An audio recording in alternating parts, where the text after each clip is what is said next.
ladies and gentlemen. Can I please have your attention? Can you dig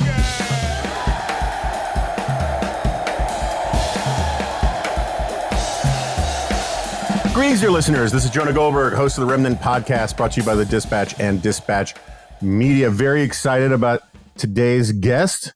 Very excited about his new book. Very excited to be back at the microphone after various travails, and very, very excited not to be talking about the smooth running of the House of Representatives. So today we have a friend of the podcast, friend of mine, colleague of mine, AEI, holder of the DeWitt Wallace Chair at the American Enterprise Institute, where he writes about economic policy and writes and edits the AEI Ideas blog. And he's the host of the Political Economy podcast, and he's got a Faster Please newsletter on Substack that everyone should read. But the real news is his book is finally out, which I have blurbed approvingly. The Conservative Futurist: How to Create the Sci-Fi World We Were Promised. Jim Pethokoukis, welcome back to the Remnant. Jonah, thank you so much for having me back. I did not realize this was perhaps the first episode since your cross-country journey, so I feel extra special to be on. It was not the first, but then I had to leave town again, and so it's all been chaos. Chris Direwalt subbed for me, and so it's cats and dogs, as you can imagine. Well, I'm glad you're here, either way. Yeah, the speakership race is in my human heart. So, as per tradition, the first question I have for you is, what's your book about? It is about I think the easy answer is it's about how to create a future that we would all want to live in. And I hope it is at least a partial antidote or corrective to what I think is a unnecessary and pervasive gloom about what we can do to solve big problems using human ingenuity. And, in the book, I know the classic example of us sort of having a big problem now because we rejected a solution earlier is nuclear energy. But if I thought this book was somehow going to, about the past, we were able to enjoy this huge AI breakthrough, which happened last November, for about, 30 minutes before we had, tales of complete job apocalypse to be followed by a real apocalypse when the robots were going to kill us all. And here we have a breakthrough in a technology that could really accelerate economic growth, living standards, and solve big problems. And already we had people calling for a pause, heavy regulation, nationalization. It's that kind of attitude that I hope the book makes the case against and shows how we can, we don't have to be afraid of technology. It's good. It's a tool, and we can use that tool to make our lives better. So it's funny, the conservative part, which we're going to talk about in a second, but the conservative part about your thesis, regardless of where you come down on political ideology stuff, it seems to me that the weird deja vu thing is, I think, in every single generation since the invention of the wheel, there are people who are saying, whoa, let's slow, literally with the wheel, let's slow our roll. We don't know where this can go to. Are the Luddites of now, or the anti-growth people, or the techno-pessimists, whatever labels we have for them, the long-termists, which we'll talk about, are they qualitatively different today than, say, the old Paul Ehrlich Club for Growth crowd? Club of Rome. Was it Club of Rome? Yeah. Yeah, the Limits of Growth crowd. Are they that much different than the 1970s, or is it just the stuff we're arguing about that much? The potential upside for the things we have today is so much greater, so it gives it a different feel. Well, I think I'm amazed at sort of the persistence of the world outlook that we saw. We don't have to go back to the Luddites, but let's go back to the 70s when you had these limits to growth, and they were and Hollywood's making movies like Soylent Green, of overpopulation, and we're going to use up all the earth. those are not like just 70s attitudes. As we've seen sort of this, finally, maybe a renaissance finally in nuclear energy, both because of the Russia's invasion of Ukraine, and now that some environmentalists are realizing it's going to be very hard to like decarbonize an economy based on solar panels and windmills. That the exact same arguments are coming out that not only is nuclear power too dangerous, but really it would just enable more capitalist consumption. And, we were already using up, 1.8, Earth's worth of resources, and there's only one Earth. And even the population arguments are coming back. So I am sort of, and you have now they call it the degrowth movement. So those arguments really haven't changed much. But to those kinds of, I guess, more traditionally left-wing arguments, you really have sort of the new kind of right-wing version, which is focusing a lot on, that that the economy has not worked, for working class people like for decades, and it's all about, and we've had too much trade, too much immigration, and why can't we go back to 1964? And all Silicon Valley is crazy, and they want us in the future to all live in mile-high skyscrapers and eat bug paste for dinner. Like that might be a little more new, but certainly there's always been kind of this retrograde. There's a quote, and the quote is, "It is rather odd that we see nothing but progress behind us, anticipate nothing but disaster ahead of us." I suppose that view has always been there, but is certainly bipartisan right now. Yeah, I do wonder whether I'm struggling with my views about intellectual history, and I'm starting to give more weight to psychological stuff than I used to. And it just feels like if there's pessimism in the human heart, you just grab these arguments off the shelf, and it doesn't really matter if you're right or left. It's much more of a, like Virginia Postrel, the future and its enemies. They're just some people who look in the future and say, man, that's going to suck. Let me come up with explanations for why. And they just keep swapping in new ones from generation to generation.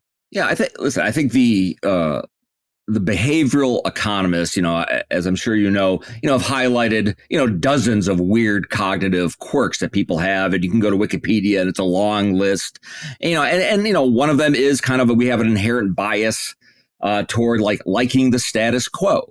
And there's something, and we have a bias toward value, feeling, losses far more powerfully and emotionally than we feel gains. So to make the case as someone that you need to give up what you think is a comfortable status quo, and to tell people that, well, things, they're gonna be a little crazy, but but they'll be better in the long run.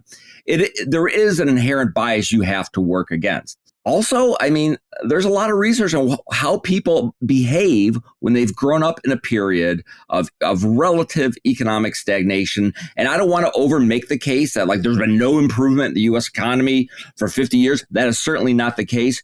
But compared to what we were expecting heading into the 70s, and compared to, I think, what people continue to expect and what they feel in their own lives, I think it has been a period of relative stagnation, particularly since the global financial crisis. And people who grow up, there's a great new study from Harvard on this, people who grow up in that kind of environment tend to be more, they don't believe you can really grow the pie. If there's more growth, all the rich people will take it. They don't believe you can climb the ladder. So the economy that we've had since the financial crisis has not helped. It really, I think, has created an environment more conducive to us sort of embracing that natural bias that kind of resists change and resists change and kind of fears the future. Yeah, I remember my friend Ron Bailey, who's very much on your page on all this kind of stuff. I remember 30 years ago him explaining to me, he's like, look, the person who constantly suspects that the rustling in the bushes is a lion waiting to pounce on them is less likely to be eaten by a lion than the guy who says, oh, it's probably the wind. And even though the guy who says it's probably the wind is probably right far more often, all you have to do is be wrong once, and your genes for sort of a more rosy outlook don't get passed on. And I think that there's an evolutionary component to this that is very averse. We are just much better attuned at downside risk than we are at potential upside, and which is why necessity has to be the mother of invention a lot of the time, because there's no other way to prod people to sort of upset the status quo. Anyway, what is I had not known until I started reading your book, but this in your stuff about philosophical long-termism, which I always thought was a concept that conservatives rightly owned, but it seems to be kind of becoming a problem. Right. So, the title "Conservative Futurist," which haha, it's like it's an oxymoron because we all know conservatives are just mired in tradition and don't want to move forward, and we're just consumed by nostalgia. That might be sort of the general regular person when they hear that phrase. But I think the notion of someone who self-identifies as a conservative, and again, my version of conservatism is something grounded in principles of limited government and free markets and social mobility, that to be a conservative like that and care about the future is very natural. I mean, we care about our children, what kind of world our children will grow up in. Will they live in a better world, a world of more opportunity, where it's healthier, where humanity will have more tools using our God-given ingenuity to solve problems. So to me, it is a perfectly acceptable and normal and understandable and natural combination of outlooks. And Edmund Burke said, there's this, linkage between the past, the present, and the future. So I don't think it's weird at all. And the notion of long-termism, which has become like a thing on the sort of the center left among people who, want to, embrace nuclear energy now to deal with climate change, people who want to focus on, solving these big existential risks. Great. I'm glad that is now a thing among some areas of the left. I hope conservatives can say, like, we've already been there, because the riskiest thing you can do, I think, is let fear prevent you from taking any risks. Then there's no progress and there's no innovation. And then you end up in a pandemic, having to scramble to create a vaccine, and great, we did it, and it shows the value of being a rich, technologically advanced country. But listen, we should already have nuclear reactors. Climate change should not even be an issue. We should already have these vaccines. They should have been invented 20 years ago. I don't know if you remember the last time I was on, we talked about a sci-fi show called The Peripheral. I don't know if you recall that. Mm-hmm. Yeah. It's a great show. I like that show a lot. Loved it. And now I mentioned that in the book, and I didn't. It was not in the draft I had before I talked to you. It just, the part of it, I think, which really resonated, because it portrays a future where not everything terrible has gone wrong, but enough things went wrong at the same time. A little pandemic here, a limited nuclear war there, kind of a chaotic, that there was this huge die-off of people, and 80% of the population died.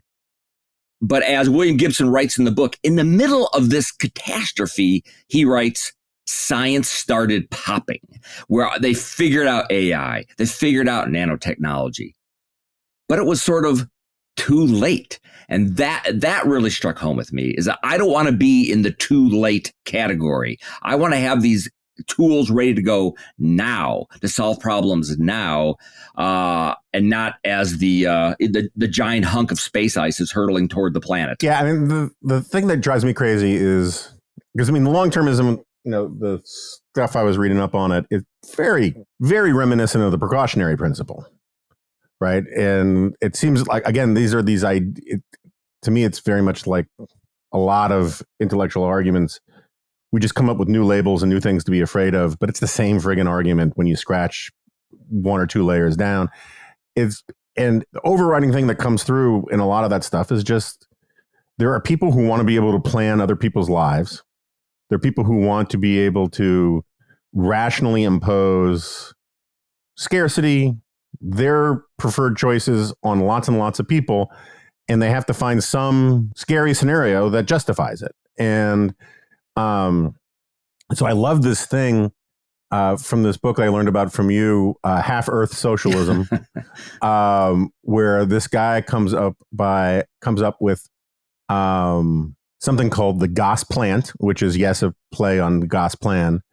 And basically the idea is there's a central government that leaves half the earth to rewild and then basically confiscates everybody's private cars, uses the steel for trams and monorails or whatever, gets rid of, liquidates the suburban real estate market and all these kinds of things. And to me, you will not have a front lawn under this scenario. Right. There are no front lawns or golf courses. So like this gets it to me is I mean, getting back to the psychology stuff, you know, among my biggest problems with Rawls's veil of ignorance is that it still subscribes to this sort of progressive view of the state as something that should do what God would do if God existed, right? And so Rawls says, how would you define the entire society if you had the ability behind some veil of ignorance? It starts with this idea that you can plan and design an entire society and that the knowledge problem doesn't exist.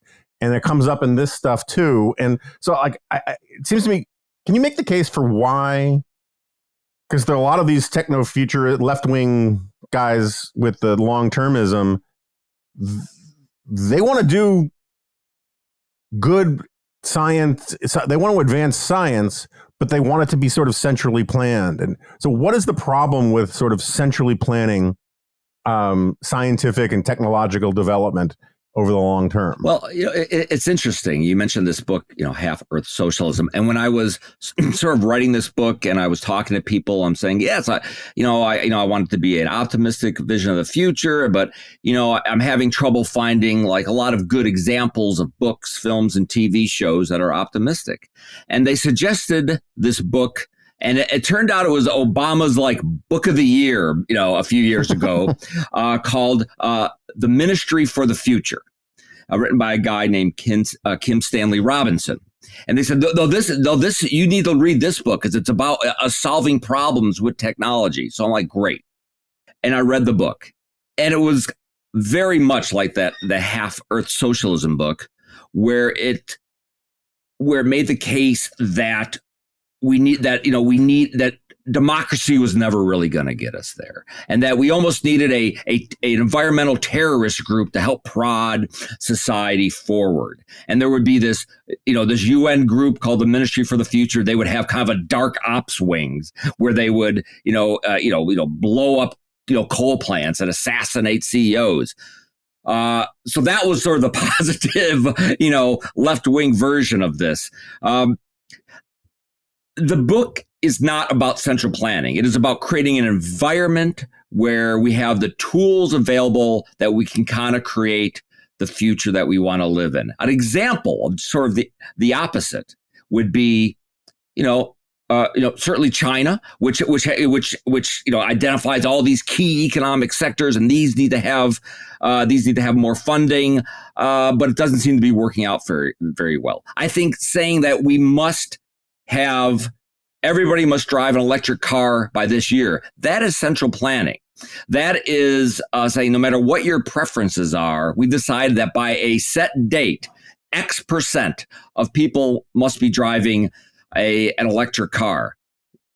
That's a plan. That is a centrally mandated plan. Would it be better if maybe people were driving hybrid cars versus regular internal combustion engine cars, and what if just a lot more people did that? Those might be better for some people, and some people electric's not going to do very well if they need to drive pickup trucks in a cold climate. No. You're missing the point. We need to have all electric cars by the year 2030. I don't think that has worked, and it's key to the vision I'm putting forward. And listen, I do get some ideas of what things might look like in a better future, but it doesn't have to be my version. I think if you let people decide, and if you have a fast growing economy full of opportunity, like we will figure it out. We will figure out like what is the best. I I don't want a Department of the Future in Washington, D.C.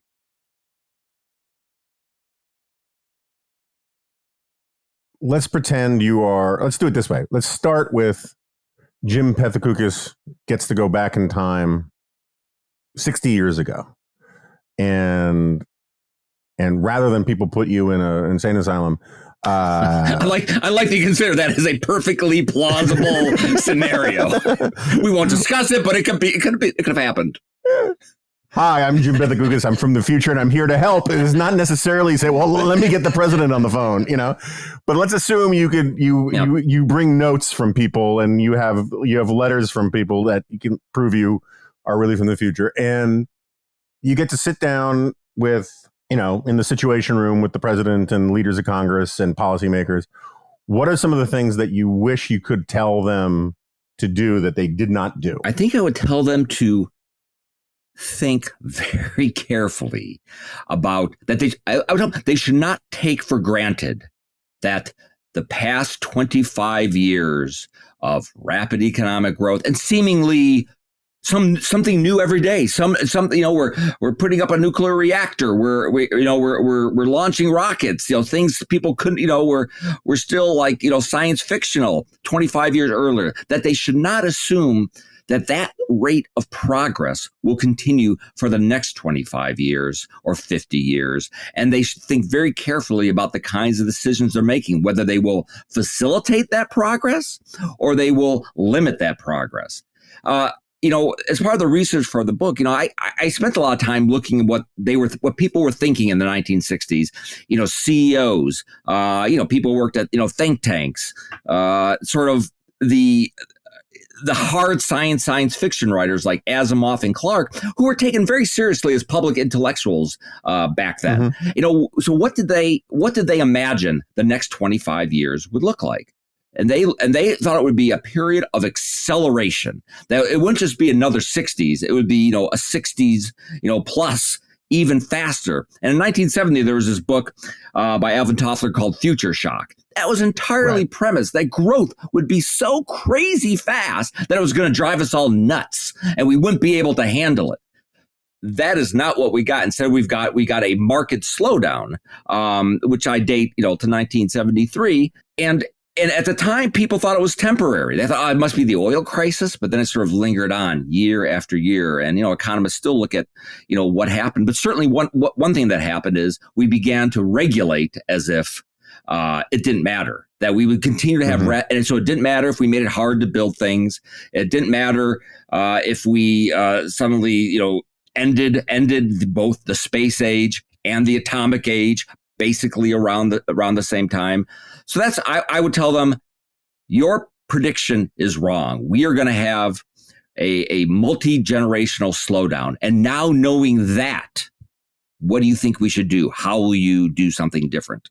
Obviously, one of the things you think they should have doubled down on was nuclear power. But what else? I mean, what are some of the sort of, in retrospect, because it's always easier not to do something stupid at the time than to reverse a 50-year error of stupidity. I mean, it's like, if we could have just told people, look, ethanol is a bad idea, that would be much easier than trying to peel it back now. I feel like in 20 years, we're going to say the same thing about electric cars, because I think it's going to turn out that the damage of heavy metal mining and the carbon intensity of dealing with all these rare minerals and whatnot, I think it's a bit of a Ponzi scheme that I'm not against electric vehicles. I'm just like, don't rush it until the technology works. You want flying electric cars, because I know you're very worried about the microplastics issue, and a lot of those come from car tires. On roads, that kind of particulate matter. Well, so nuclear. So that's like So the classic is sort of nuclear power. Would we be talking about? Would climate change be an issue if we were running on 100% nuclear power, which also would have benefited from 50 years of research and advances and the kind of nuclear fusion breakthroughs that we're seeing now? And you have, there are, well-financed startups pursuing this. We would already be there. But there were other things happening back then. We basically killed the idea of having, supersonic flight in this country. The booms were too loud. Would the booms still be too loud after 50 years of working on that technology? Probably not. I talk a lot about regulation, and that seems like something no one would be shocked to hear about from a book called The Conservative Futurist. But we were spending a ton of money during the space age on R&D, and then when the space race was over and we won it, we stopped doing that. I'm not sure what the next Project Apollo would have been. I would have certainly continued our space efforts, but maybe the next Project Apollo could have been, Project Nuclear Fusion, and we would already have had it. One of my favorite kind of pro-optimism, pro-progress shows is For All Mankind from Ronald D. Moore, the creator of Battlestar Galactica, which kind of takes that principle where the space race doesn't end and government continues to spend a lot on R&D.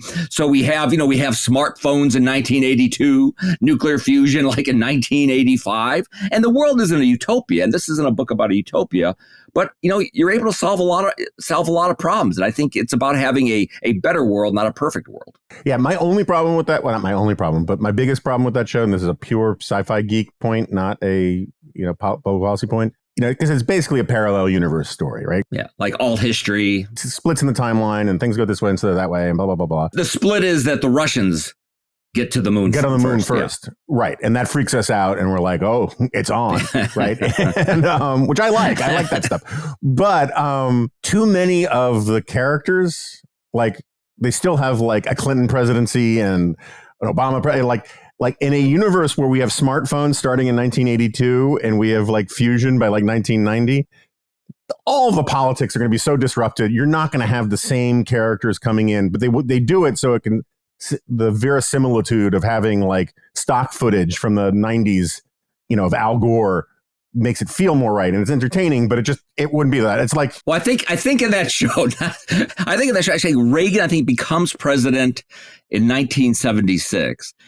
I think that's right. And eventually, and eventually, I think one of the and this to me makes sense that as he should have. Yeah, well, yes, and that the space race is so successful, and it's this huge, and we just double down. It's such a huge part of the budget, and people love astronauts. That eventually, an astronaut becomes president of the United States, which kind of maybe seems seems like that might happen. But yeah, I get your point. And because the future is so awesome in this other universe, it's a gay astronaut, because that's what we really need. I believe she's closeted when she is actually, and it becomes a lot of tension. But she's a conservative Texan too. That's right. So the future is a wild place. It's a wild place, Jonah Goldberg. Okay, so now let's say the Jimmy Pethokoukis, and I don't mean like the frozen severed head that's in some lab somewhere. I mean the equivalent of you 60 or 70 years from now comes back to today and again manages to get a meeting. What are some of the things that you think he would say to us about how to turn things back on or how to avert what may be coming down the pike? Well, you mentioned the frozen severed head, which is, I'm not sure if this was intentional, because the first conservative futurist I mentioned is Walt Disney. And of course, it was always a rumor that his head was cryogenically frozen because, he Tomorrowland and the Epcot Center was supposed to be a bubble city and, a city of the future. And I was looking for models of conservative futurism of the past, and I decided not to pick him because I felt he was too much of a person of his time, really believing in the power of planning. And he was like he would have been kind of a Robert Moses type had he run, this, Epcot Center as a city of the future in Florida. And I instead focused on this guy, Herman Kahn, who was a nuclear war theorist in the 60s. He was the partial inspiration for the mad scientist, Dr. Strangelove in the film Dr. Strangelove. And, just a real, again, really painted as sort of this, dark person from the 60s. That's not really kind of who he was. He was actually a super optimist. And by the 70s, he had become a very sunny futurist, loved what he called techno-capitalism. And he was a futurist, and it's a Hudson Institute. They did a lot of scenario planning. But at heart, he really believed what was important. And this was sort of his message to the future, was that if we can just avoid a little bit of bad luck and don't make extraordinarily dumb decisions, that will be a pretty good baseline for society. Now, we can do a lot better than that. And he very much believed in the power of economic freedom and technology. And he thought that by now we would have mastered his word. We would have mastered the solar system. And he fought this limits to growth stuff in the 70s. But that was sort of his message, that, don't make dumb decisions. And I fear that we've made too many really dumb decisions. I think abandoning nuclear power was a dumb decision. I think embracing regulation and not caring about whether it had an impact on progress, a really extraordinarily dumb decision. We've made enough good decisions that there has been some progress. So let's just start making some better decisions. Let's have some faith in our power to do that. And if problems arise, listen, problems will arise and we can fix them, and new technologies will create new problems, and then we'll fix those and we'll keep moving forward. I hope to a more prosperous, healthy future, not just in rich countries, but around the world. So just so listeners know, because nothing from your description necessarily would explain why he was the partial inspiration for Dr. Strangelove. His big gloom and doom thing was the thinking the unthinkable, gaming out how to win a nuclear war. And so a lot of that sort of hide in fallout shelters for generations game theory comes from all that. And Kubrick interviewed him extensively before he did Dr. Strangelove. Yeah. But indeed, that sort, and that's why people thought that he was a warrior of Armageddon. But even in that, the optimism came through, because he thought you could fight and that you could win, and that, listen, America might be in a shambles, but our can-do Yankee spirit would eventually emerge and we would rebuild. So even during his dark period, a true optimist. And if we didn't, maybe the bees or the border collies would take over the planet and do a better job. Maybe the spaniels as well. No, the spaniels, they're growing out. That's not a chance. Let's talk for a little bit about supply side progressivism. Is this? I think we talked about it a little bit last time you were on. I can't remember. I'm not sure. Time is a flat circle. Again, it gets me back to this whole thing, because like you keep talking about we've made bad decisions, and I think that's a problem with the language about how we talk about these things, is because you are actually not arguing for a lot of collective we decisions. You're arguing for a sort of a decision to allow others to make decisions, right? To try things, to experiment, to throw darts, let 1,000 flowers bloom of experimentation, because that's how you increase the odds of one thing being a success. Sort of like what people think the laboratories of democracy means, even though Brandeis did not mean it by the way we use it. But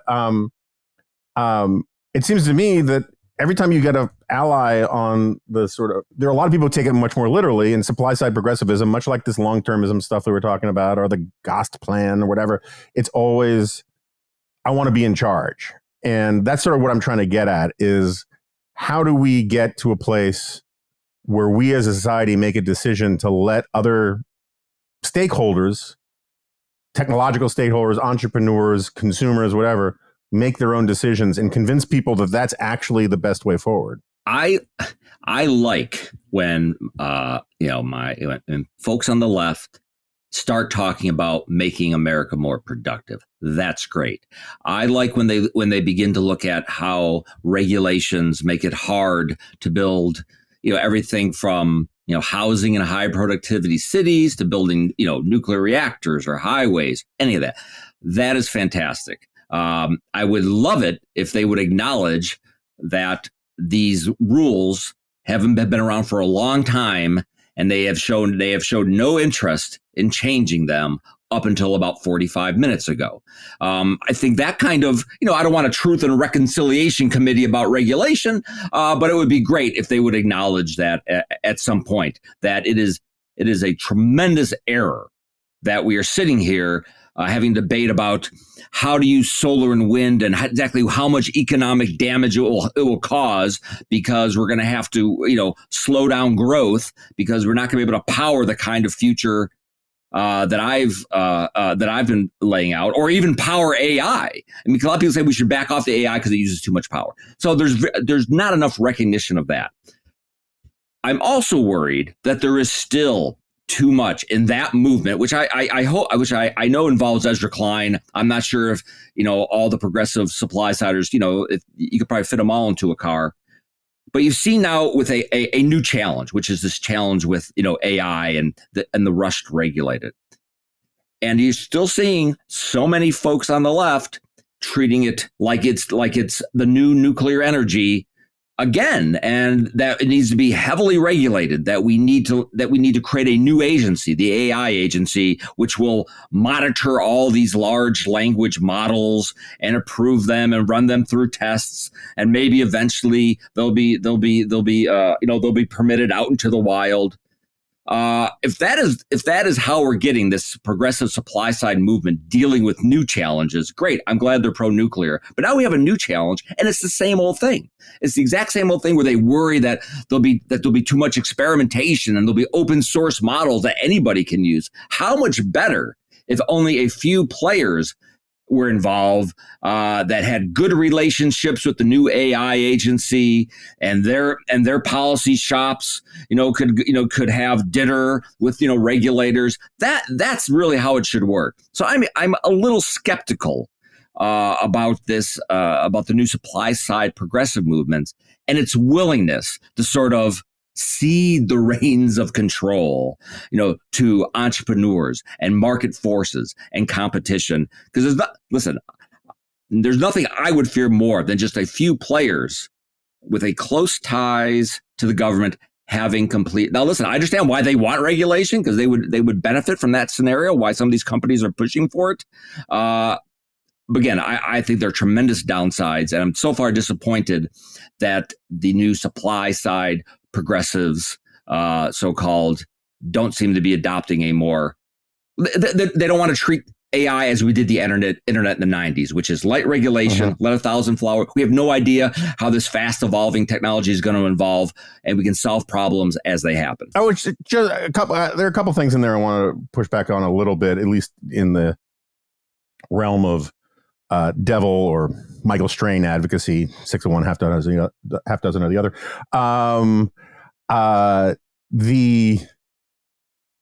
The internet, for a lot of people, is a good example of how maybe we should think more about regulating at the front end, right? I mean, because the boosterism about what the internet would mean and do for democracy, for the children, for everybody, hasn't completely panned out the way the boosters said. And I remember, Bill Clinton, he had this, mocking thing where he was like, and, China thinks they're going to be able to censor the internet or regulate the internet. Good luck with that. Ha ha ha.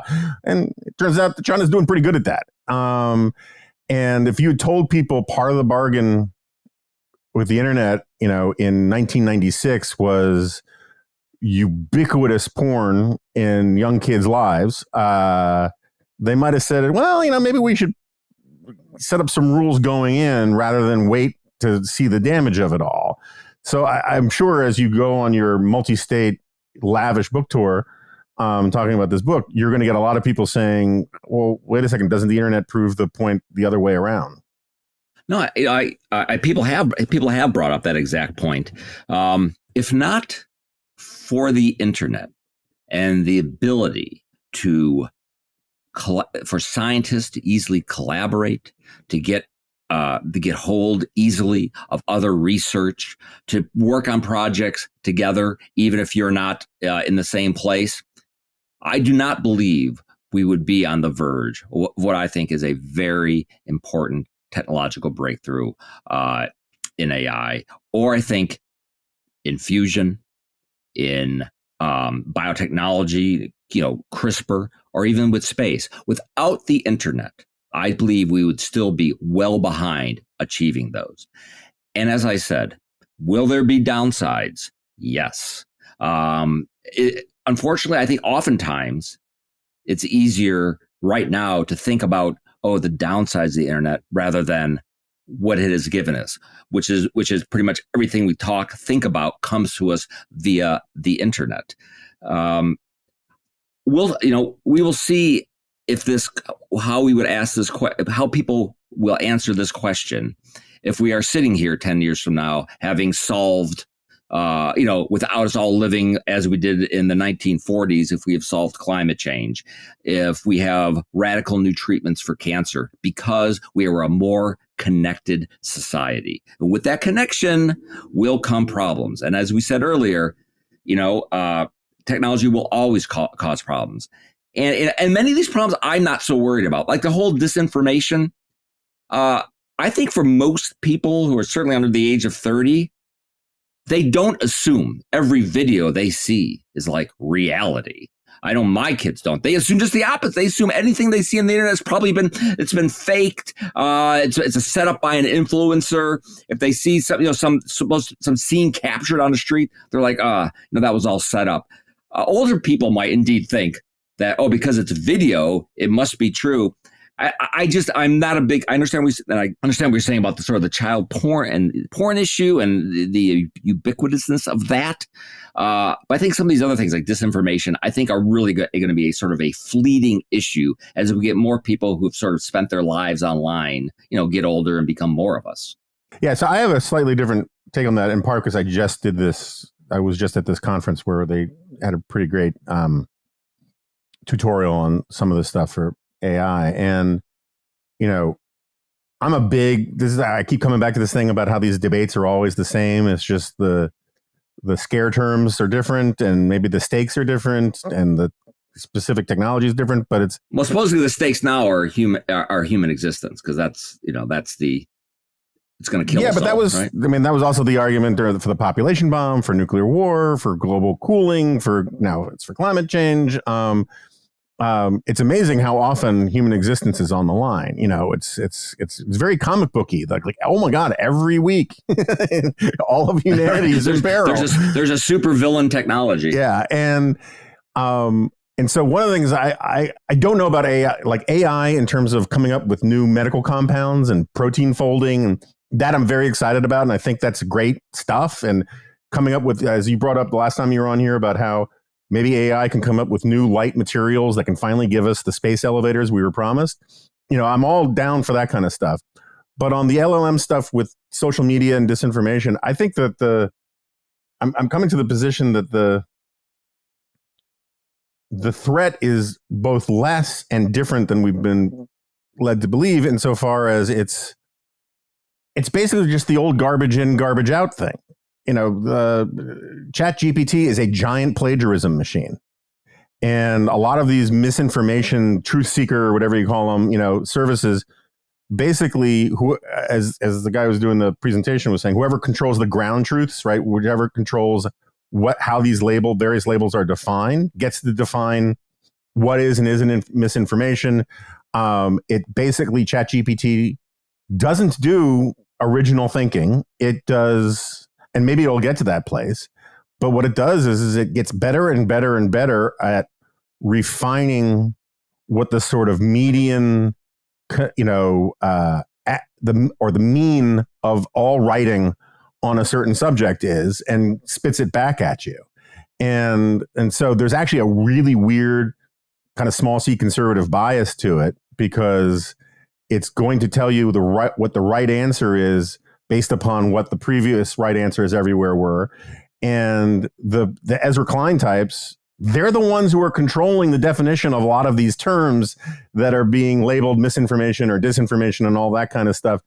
And so I kind of see why they are freaking out so much about it, kind of, I think, is weird, because the groupthink that controls Silicon Valley, like if you do a kind of a ideological Turing test for ChatGPT, it turns out that it's left of center, mildly libertarian, which is pretty much what the average sort of decision maker in Silicon Valley already is. And it's reflecting their attitudes about what is right and wrong, and what is a good answer or a bad answer, and all that kind of stuff. And I worry, doesn't mean I'm for super regulation of any of this stuff, but I worry that ChatGPT and those kinds of things could end up being enormous conformity machines rather than breakthrough, here's a new way of thinking about things. Different for the science stuff, but for the realm of language models, it is going to tell you basically what a left liberal, slightly libertarian dude who has checked things off with a trial lawyer beforehand thinks is the right answer to everything. Tell me I'm wrong. I think if for a sort of, a high school student or something wanting to write a paper and saying, give me 5 arguments, for an essay, give me 5 arguments about this topic. It's probably going to get something fairly bland, and that might have the kind of bias. But are those the kind of use cases that really interest me? When I use it, I will use highly specific prompts. I will sort of control the sources it uses for it to be, and when I ask it to not just sort of summarize things, but perhaps make connections between things that weren't super obvious to me.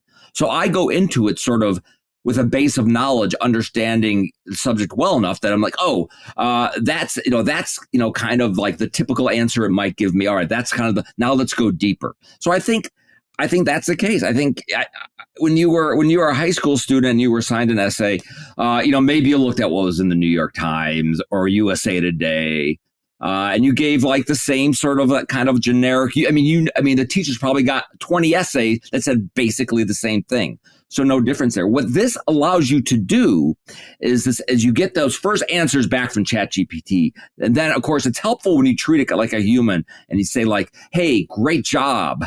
That's a really interesting. But could you maybe take the other side of the argument? Could you maybe, dig a little deeper? Those seem like very obvious answers. Are there deeper, more interesting?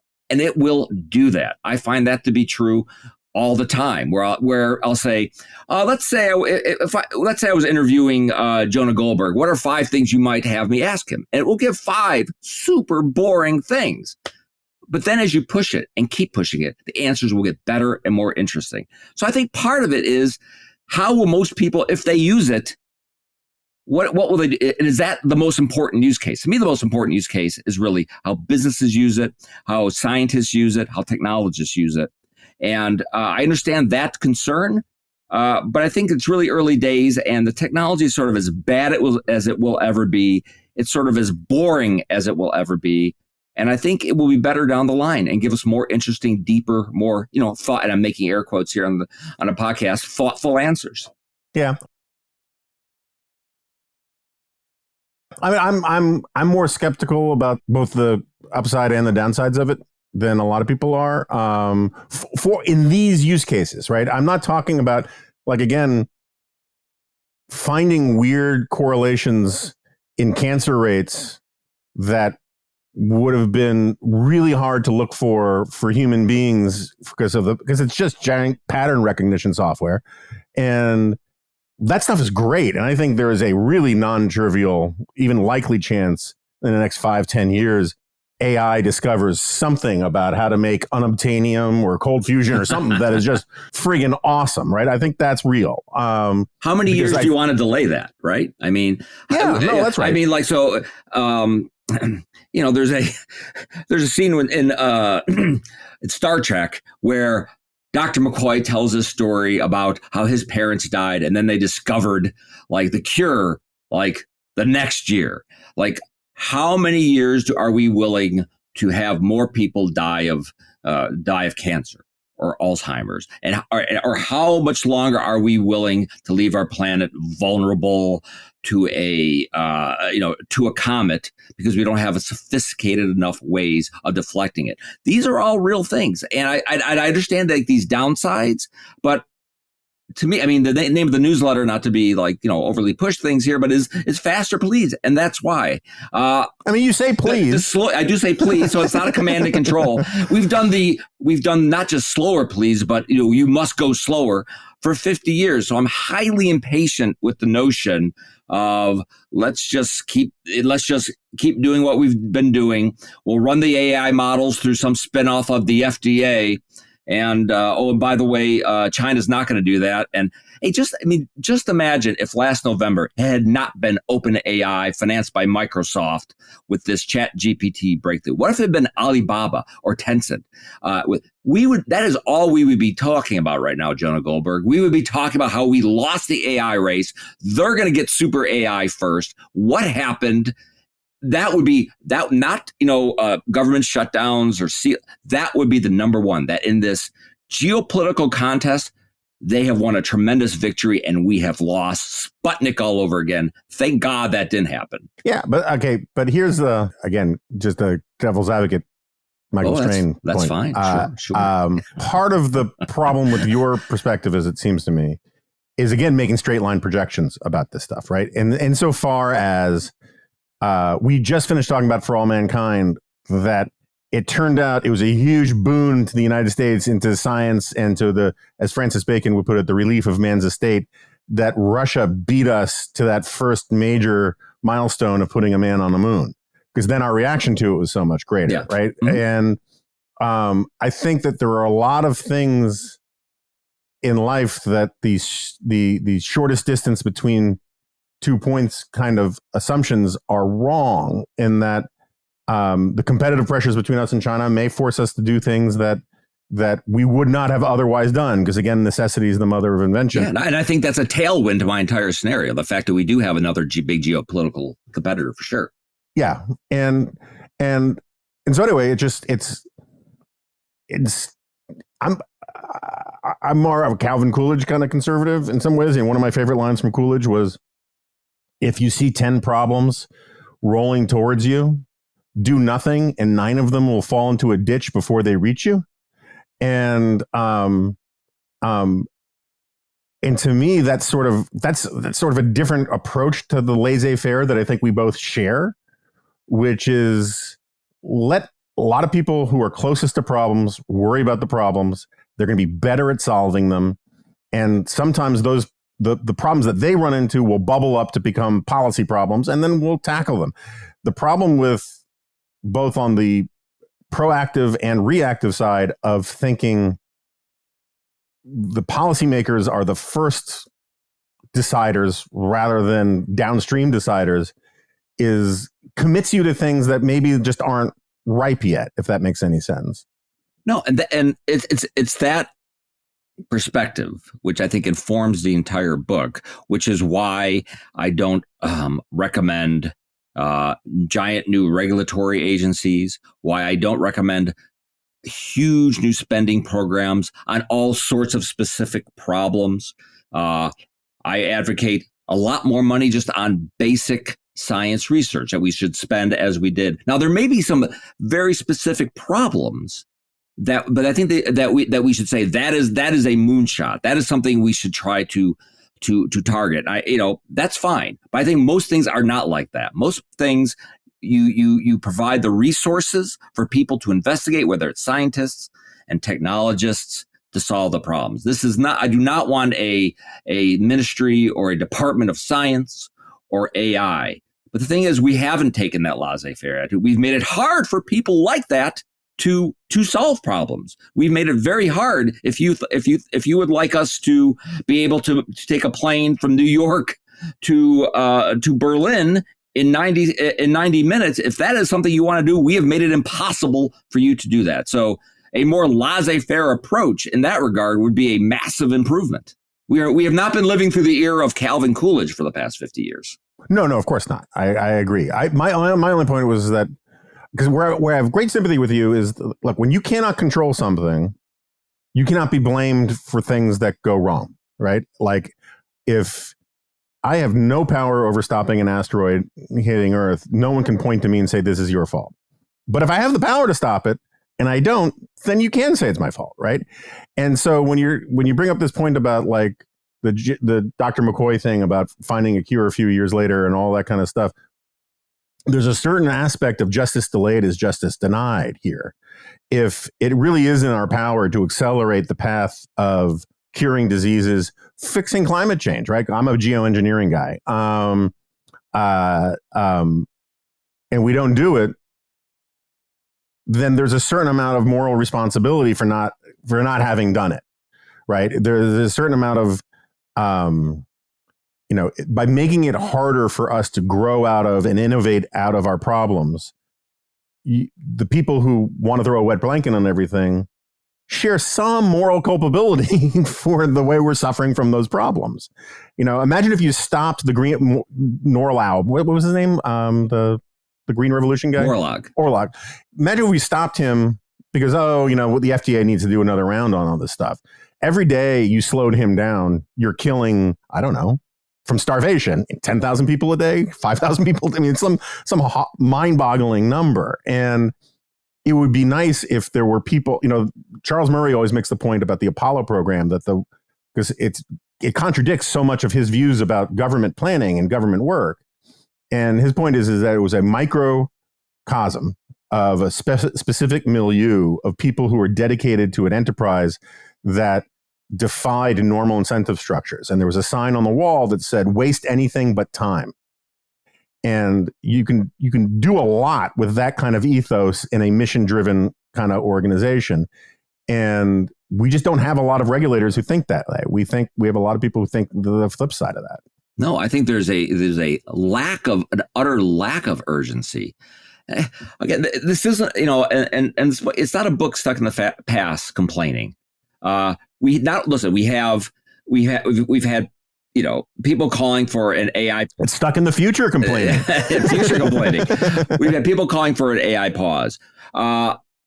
We have already the FAA, delaying the launch of these Starship rockets that Elon Musk is building, and because the last one exploded, and I think there were a few blue shelled crabs were burnt or something. It's like these very ridiculous, effects are enough to months and months slow down the next lot. Time, there is no sense of urgency. There's no sense that time is of the essence. And maybe we'll never get that out of government regulators, but to the best we should. And if there are rules that give them more tools to slow things down, indeed.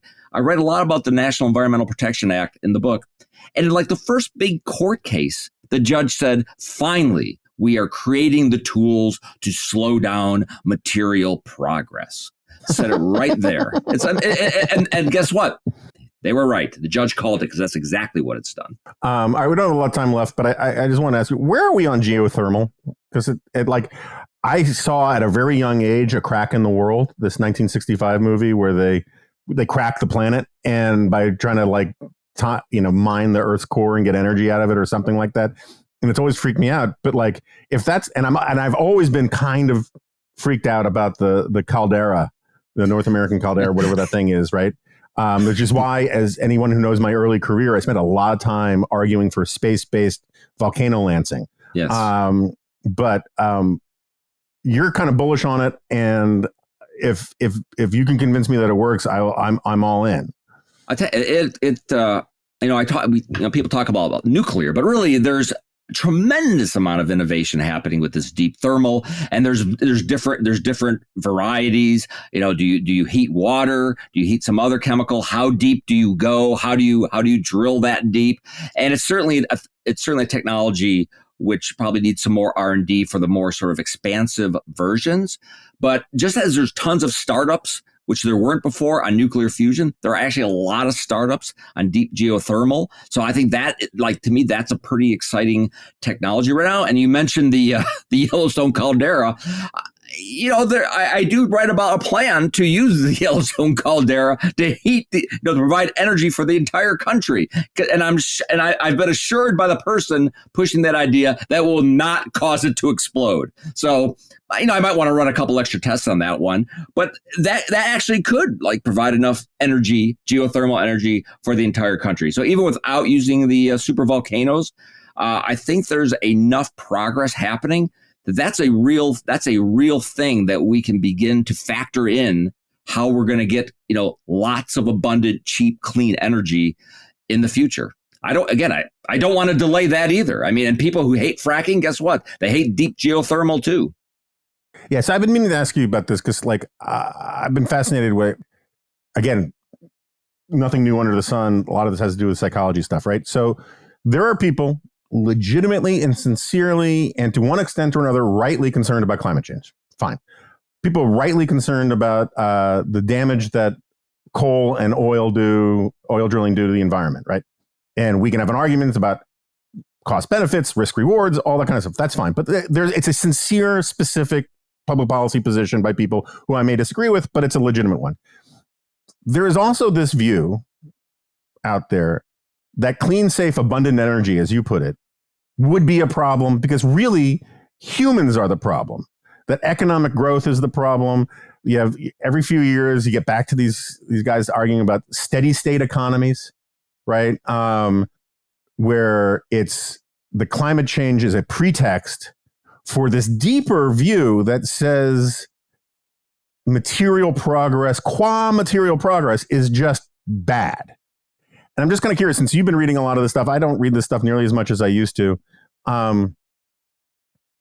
How much of it is the former and how much of it is the latter? How much of, I always tell people that the opposition to the oil industry predates the concern about climate change. It begins with the Santa Barbara oil spill in 68, when we were still talking about global cooling. There is this, and I used to think it was Marxist, but again, now I think it's something deeper.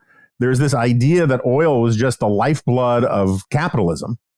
And we need to restrain it because capitalism is bad in and of itself.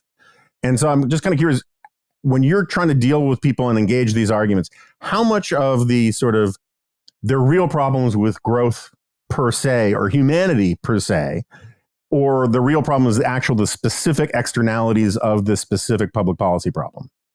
I have been surprised because I sort of went into this thinking that that the debate was really about the kinds of solutions, I would take people at face value and they'd say nuclear is a bad solution because it's too costly and what are we going to do with the waste, those kinds of things. But the more I did it, the more I read, the more I talked to people, the stronger it appears to me is that sort of basic sort of anti-growth, anti-capitalism, worried that we're going to use up the earth, ideological objection. And that those people are going to be very challenged because they're going to have to make the case that both that climate change is an existential crisis, but no, this set of solutions cannot be used, even though other countries are re-embracing it. The best example, look at Japan. They had a tsunami, caused a nuclear reactor meltdown, shut down all the nuclear reactors. Oh, it turns out that that the casualties from higher energy costs and people not using their heaters in winter or air conditioners in summer have killed a lot more people than ever died there. And now Japan is re-embracing nuclear.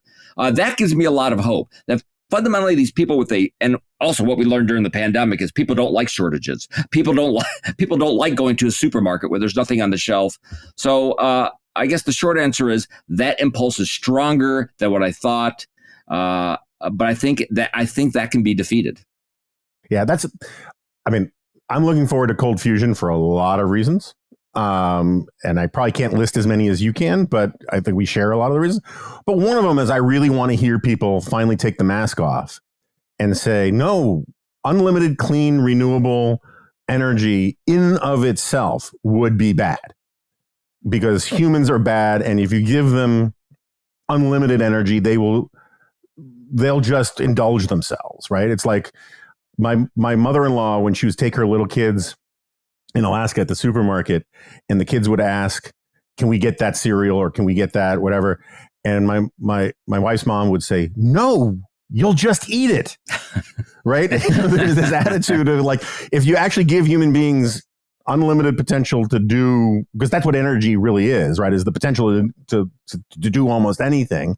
And they're just people who are misanthropes about this stuff, and they think humans will do bad things. And I think you can make such an unbelievably hopeful message about the way you could clean up the environment, right? You could have gazillions of plastic scooping drones in the ocean that just go out and clean the muck out, right? You know, there are all sorts of things you could do to rewild the planet, which I'm very sympathetic to some of that stuff.